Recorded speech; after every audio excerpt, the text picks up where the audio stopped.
How many of those involve cutting out pictures, writing the names on, and pasting them on a seating chart?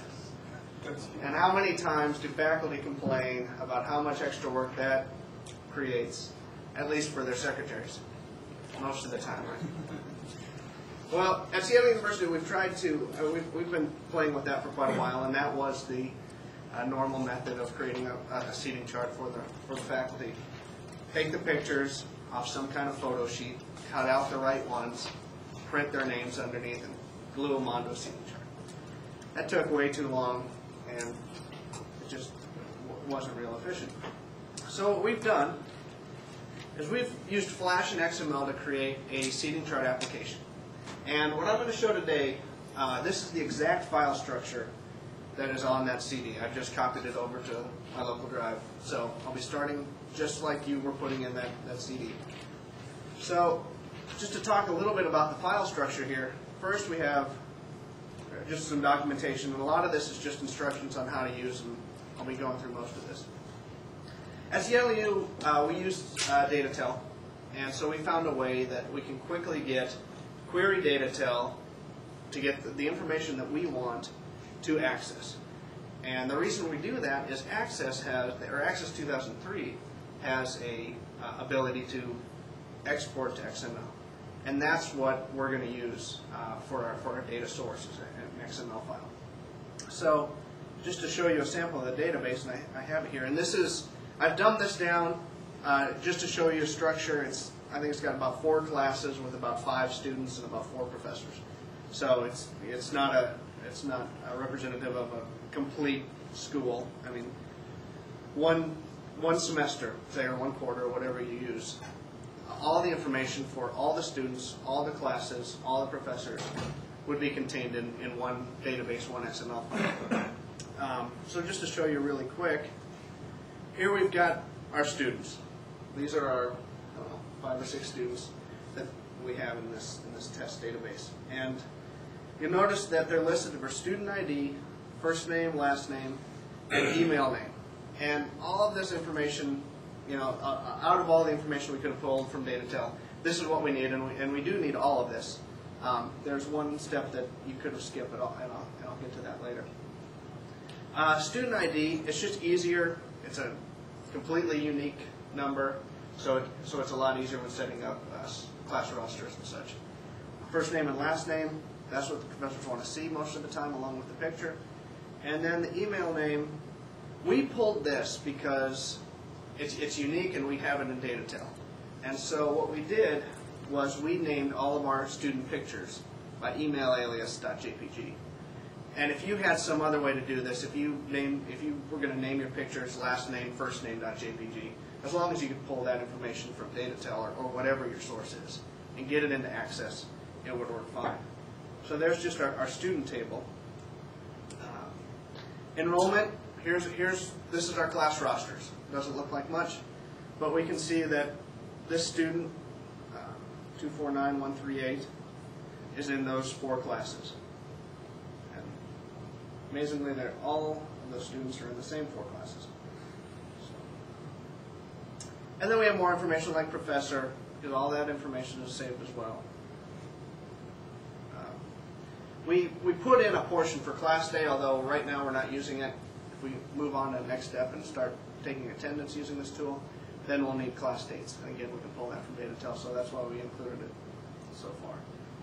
So, and what we do is to export it, all we would do is export to XML.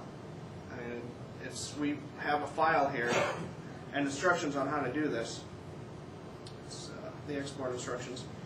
And in that, it prompts you what XSLT do you want to use. And all that is a template that when creating an XML file, and the XSLT is used to kind of structure the XML file. Take all the data from the Access database and structure it in a way that now it'll be an XML file and readable by Flash. And if I didn't mention that, Flash now reads XML, which is the reason we were able to do that. So, back in here. Here's how our data looks. Coming straight out of Access, this is it. Again, a whole semester's course load. This file would be huge because what we're doing is we're including up at the top we've got all of the class rosters. Down below, then we're saving all the information on students and professors so that it can all be tied in together. And if you have any questions at any time, just shoot them out there. So here's our seating chart generator. This is the program, and you'll notice it's an exe file. I say Flash. We did use Flash to create it. We then take it to a program called Zinc 2, which is made by Multi-D Media. It is a Flash compiler. It is basically it's a Flash to exe compiler, and along with that, it allows us to do things like set date limits, set expiration dates, create installers, create background art, whatever that we want to include with our file. So this is how it loads. The first thing it's going to do, like I said, this is like a first-time run. It's going to see that all class data, that XML file that I showed you that has all of our data in it. It sees that as long as it's saved in the same location as the exe file. If not, you can browse for it. So we're just going to select a course, and in this lists every course at the school. And this, again, what you're seeing here, this is a first-time run. As you go through it and you've selected your courses, that's all you're going to see. So if one professor has 2 courses and they get those set up, when they go in there, they're only going to see those 2 courses unless they say, you click the Show All Courses button. But for now, we'll go into this. And here's a way, here's something that we've done to make it usable to more people. We've got, at Seattle University, we've got our set classrooms. We've got our set classroom arrangements and seating charts. But what we wanted to do was to create the ability that anyone could go in and create another classroom. So that's what we're going to do here. We took 3 basic templates that could be used. We did a quick survey of quite a few law schools, and these are kind of the most common. So we've got our straight rows box classrooms. We've got our arc stadium, and then we've got the U-shaped classroom. Choose this. Say 3 rows, and you can either set one number to represent every row, or a different number of seats per row. So we're going to, starting from the front of the room, so we're going to say the first row has 4 seats, 5 seats, 6 seats. And we're going to continue. So there's the classroom that we just created. CALI. And now when we're trying to load our course, we'll see that our CALI classroom is listed here. So we can quickly go into it. And this is it. This is kind of the meat of it right here. We see our classroom design. And we entered the class that was the course code BUSN 360E. And this is the class roster. These are the students enrolled in this class. To create the seating chart, what we do is and this gets tricky. We take one, we drag it, we drop it. That's it. Now, we can do it for the whole class in a matter of a couple of minutes, or in this case, a few seconds. And now our seating chart's created. So what we can do is we can mouse over, we can see everyone still. If we don't like, they can change seats, they come in late, whatever. We can move them around just as easily. We can also remove a student from the class, and all we would do is drag them up to the garbage can, and that would represent them dropping the course, dropping out of school, whatever. We can also add a student. And to add a student, what we're going to do, and it's not going to really work here, but I can show you how it's done. It doesn't work because every student in my sample database is actually already in the course. But what it would do is it would take a look at your entire student roster, and it would list it here. And so you would just scroll to the appropriate student, click Add, and that student would be added over here in the All Students, so you then assign them a seat. In this case, like I said, All of our students are already in there, so it tells us that that student is already enrolled.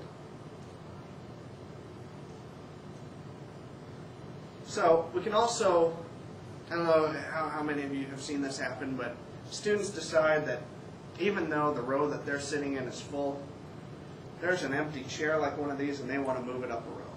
So we included the ability to add or remove seats.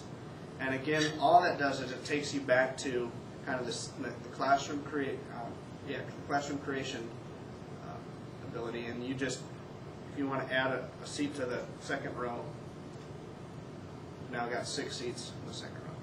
So now, and this is where it gets good. Actually, let me get one other thing. We have a lot of professors, and this is a feature we've just added to meet the needs of our faculty, who said, you know, I don't want to see last name, comma, first name. You know, I address my students as Mr., this, whatever, Doctor. So we've included the ability to add info. And what we would do here is we select a student, drag them up to the info button, and then that allows us to change their name to a nickname, add a title, change their email address if they want to use a Hotmail address instead and you want to save that information. And then that's represented here without the title. Now the title is represented on the printout, depending on if you've selected that parameter. So what we would do then, do you have a question? I was just going to ask, what does it save it to? Okay, I'll show you right now. I'm going to save this, and you'll see it down here. It's saving a number of files. So now all of a sudden, we go back and look at our structure. We've added a few files here. One is our BUSN.360E. That is specific information for that class. We've also added profile.xml, and what that is like I was saying, when a professor has set up his 2 or 3 courses, they only see that information, and what happens is the file, or the program looks at for the profile.xml information first, and that way they only see their classes unless they choose to go see the rest of it. And then the studentinfo.xml, that's the title, whatever, the nickname information.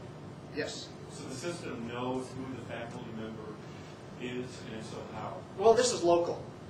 I mean, we're running this local off their own desktop, so we're hoping that, or off their laptop, rather. So, yeah. If a faculty secretary is doing it, they've still got a set number of classes, and any given user is going to see the files that they've already created. If they want to create or go into additional courses, they simply do the show all courses and they see everything available at their school. Yeah, we are running this 100% local. It's not networked. So, and then CALI.xml is the classroom design. It's just, I named it CALI and that was the classroom design. So going back to the application, now the information's been saved. We can still change seats. That doesn't matter. We can still resave it at any time. Hit to print. And here we set the parameters for what we want printed. The pictures are going to print. But we're going to set what we want to print as additional information. So we can set it to be last name. Just leave it blank. We can set it to title instead of first name, whatever you want to do. Now, in this case, I probably only need a single sheet of paper because it's a small classroom. But in these classrooms where you have 90 or 100 or more seats, you probably want to spread it out over multiple pages. Let the pictures grow a little bit and the fonts will be a little larger. And so it's possible to select that you want to print it out over 4 pages. And you just kind of tape the 4 pages together and you've got your seating chart. Like I said, in this case, we just choose one. I don't have a printer here, but I'll show you what it would look like.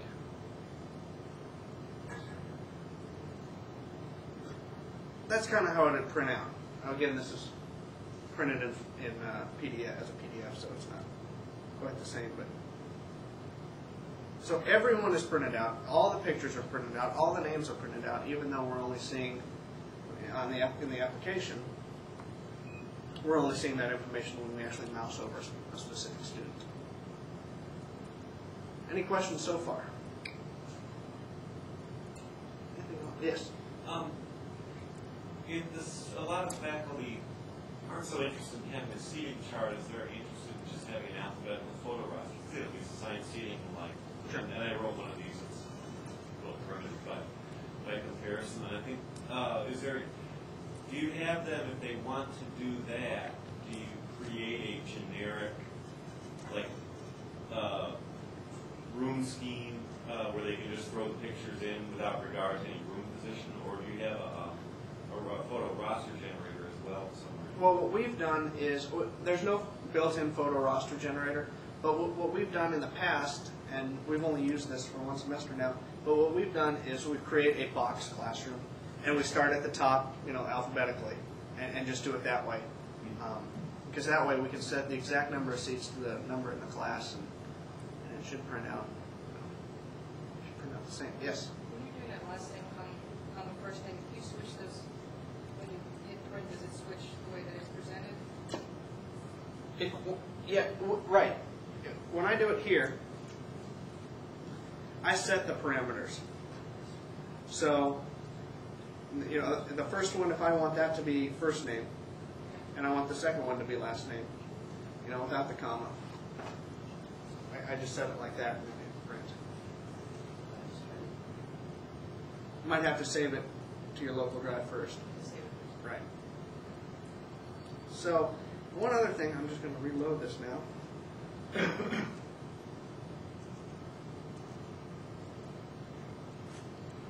But like I said, we have, our set classrooms. So, if I go into another course that doesn't have a classroom assigned to it yet.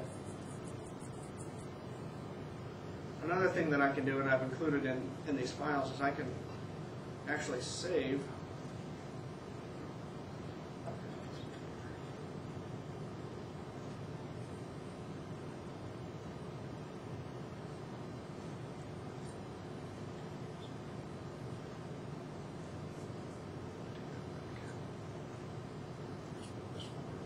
what this is right here, rooms _ Sullivan Hall. Art Sullivan Hall is our law school building. I'm just going to just open this file real quick. Make it easier.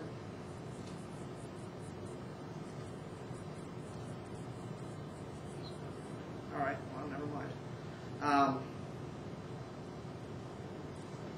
Just for 1 second here.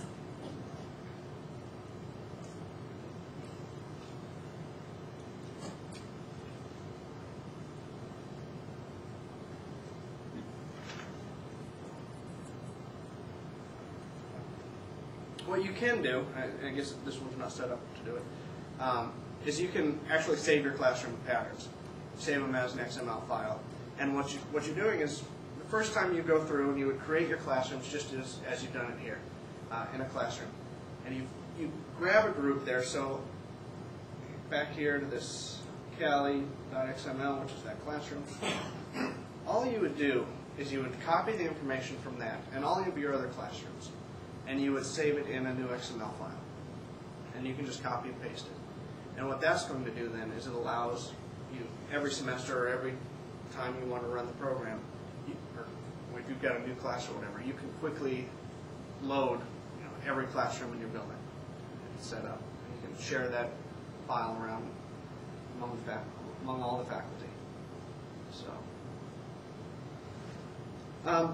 So we created this, like I said, we created this to make it easier, and last semester we had quite a few professors using it. And this is not the first version.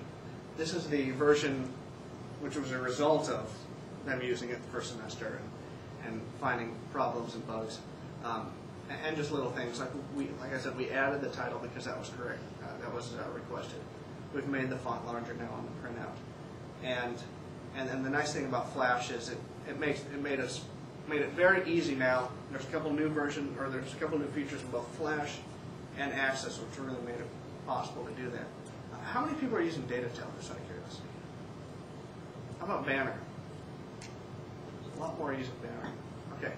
For right now, I don't know how to tell you how to get your information from Banner to that Access database.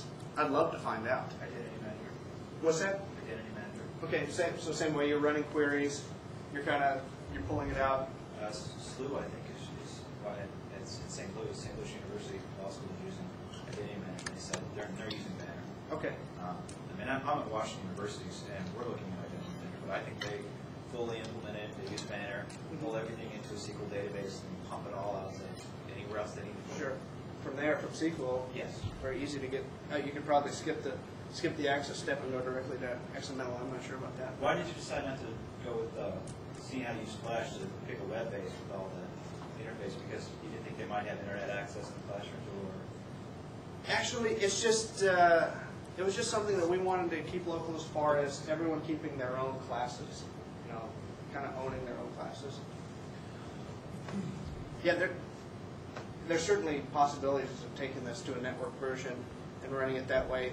It's just, like you said, does everyone have access to the same folder and the network share or whatever? So, certainly, like I said, if you've got rights to, the only thing you have to do, you can actually run directly off that CD. You can run this and print it. You just can't save, right? Because it's going to try to save directly to the same location. But if you copy all that information to your hard drive or any network share. So these CDs that we've handed out, like I said, they are the complete version. It expires September 15th. So when we were talking earlier, giving you unlimited uses. So we'll be out with our crack briefcase after that. Any other questions? This is just kind of a short session. Steve, do you have any comments? This is Steve Burnett, the Associate Director of Information Services at Seattle University, my boss. No, one of the things we wanted to do with this is get it out in the hands of the people and see what the issues are, what people want to do with it, do they want a network version of it. For me, the notion that we have to actually print this is something ridiculous. We should be able to just do this on their laptop, not print it, but they want to print it CD form, which is the reality of faculty. Yeah, one of the things, well, this is just from the one I did and just the way it happened to be, because I'm using pre-generated photographs from the Facebook, that the other piece of information that is included that I think faculty find either relevant or interesting is their undergraduate college.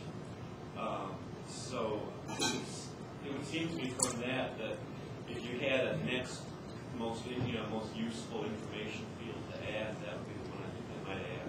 Okay. Actually, I looked at this same scenario. I brought a developer in, and what we were actually going to do was, and I really want to know how did you bring in anybody else or do all this stuff? Because it's all done in-house. What we did was we already had developers working on our admissions database, and we were pulling information for admissions all in there, and we were going to essentially link this entire seating chart to our admissions database and then onto registrar's office and build all our seating charts and just have it be web-based to where our assistants could come in, drag information from our multimedia department for all the pictures they took, and then drop them all for the assistants to take a look at. And then they would just go in and have a drop-down list of all the students. And then all that information, you could click on the picture, and then all that information was keyed off of everything that was in admission. So if they click picture, they could get a report on everybody that was on all the other information. And those were advanced features that we were really looking at. And that's why I like the sort of SQL-based network version, because it allowed access back to more information that we had already pre-compiled. So in answer to your question, we had looked at scenarios like that. But getting our business office and our department to sort of split the cost and still working with our developer, it was a hard sell. So and there was a lot of extra components in there. So I'm still sort of pushing for it. We had a demo model completely set up where they could drag and drop and do everything. But the level, and I went and talked to all the assistants, and I was like, how many hours are you spending working on pasting pictures and cutting them out and finding their names, and days and days? And I said, this would pay for itself in the first semester. What's the holdup here? So Well, that's the other thing we're trying to find out is what it's worth for law schools. Use it, feel free to do whatever you want with it, and then we'll figure out if we're going to charge for it or give it away. We're fortunate we have, I think, the top Flash guy I've ever seen. He's not only a great Flash designer, if you look at our website, he's done all the Flash work on that, but he's also a mathematician, so he knows how to put all this stuff together. It's just an amazing combination of skill set. It costs lots of money outside to have someone do that. Well, we've had the same developer working on our database, and I said, this is what we want to do. This is how I'm thinking about the model. And the one thing we picked Flash is because of the way it lets you do vector graphics, the way it lets you do curved tables and everything. And you can actually work with so much more and give so much more. I mean, if you do it in HTML, everything's going to be really sort of straight in. And in Flash, you can do a lot of things that will give you a better looking picture. Yeah, he's done a virtual tour using a lot of that Yeah. stuff. It's astounding work for us. So yeah, it's just, you know, we're here trying to give it out and let people play with it. So if anybody else wants to, we've got about 100 discs here. And if someone comes up with instructions on exactly how to get it from Banner into the XML form, or at least the Access form, I'd love to see that as well. So that's something that we just don't have access to test. Yes? But why again was it that you went to Zinc to and not just produce the exe right in Flash? Well, I wish our Flash developer was here because he chose it. But I think it was partly because Zinc 2 includes features like creating an installer and creating a bitmap image that acts as a splash screen on the way in, and creating that, or it allows you to add the ability to lock it out at a certain date or after so many days, or make it renewable on So make it every a year. product, basically. Okay. It's something that we can scale and multiply. Zinc 2 really takes Flash and makes it into something outside of it. You can probably tell by looking at it that's Flash, but there's no Swift file there. Yeah. I really like to see some pretty cool stuff. One of the things that we're trying to get away from in our organization is a lot of flat files and stuff like that. And just kind of looking at this, I was wondering, I'm not really other than using Flash as a user, I don't know what its capabilities are. Perhaps you can create just like another little tier of the web service that allows you to call XML queries through it, and then have that either file or easy or whatever, be able to point to whatever database you want, and just kind of use that as your proxy Right. for being able to integrate with different types of environments. So if you want to point to an access database, you can do it, or SQL Server, you can do it, FileMaker, or whatever. As long as it has to, this Flash application has to know, the specific locator, or the specific, file structure and the fields. It has to have the Which specific the fields. service can serve up to. Right, right. Give you the information that you need. Yeah, and that might be possible. I'm not sure. It's kind of our Flash developers area. And he told me I'm not supposed to give out his phone number. Well, Steve said he'd kill me if I gave out his phone. So, Is it valuable? anything else? Any other questions? We built this, some of you may have seen the presentation of Duke that had a lot more of a classroom attendance and classroom management features built in. What we've done, what we've discovered in our own internal use of this is that what faculty and administrative assistants want is this first, and then they'll deal with the other. And so that first of all, we want them to get used to using this as something that solves an immediate piece of pain for them, and this seems to do it. They just love us for having built this, and then we'll gradually put the other pieces back into it. The other pieces are built, and we just haven't done that. We didn't want to make a big product that we were then going to have to figure out, well, is this something that anybody else in the country wants to have, or is it just something local? And I'm not going to spend a lot of development resource on something that people are going to ultimately buy, and we're not going to use that much internally at the law school. But all of the faculty sectors use this at CLU, and we think that that's something that people also will do too. But as we hear from people that there are more features that they would like to have, like taking attendance features and other things, they're there and ready to go. It's just a matter of adding to the application. Yeah, one quick comment about the different room formations. I know Vermont Law School uses the square formation quite a bit. There's people literally sitting on all four sides of the square, so I don't know if that's quickly add or not. Facing in, Yeah. Conference table might be another one. it'd be easy to do. Yeah, we don't have included this, so I'll mention that. No, that's absolutely true. In fact, we have rooms that people reorganize like that and rip all the cabling out.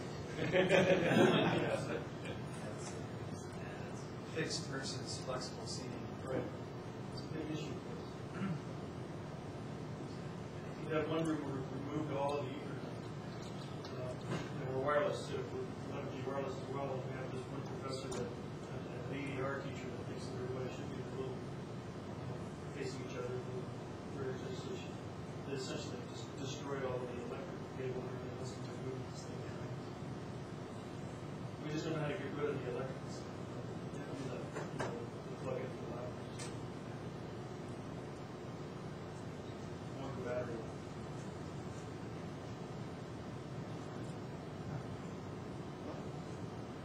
Any other questions, comments?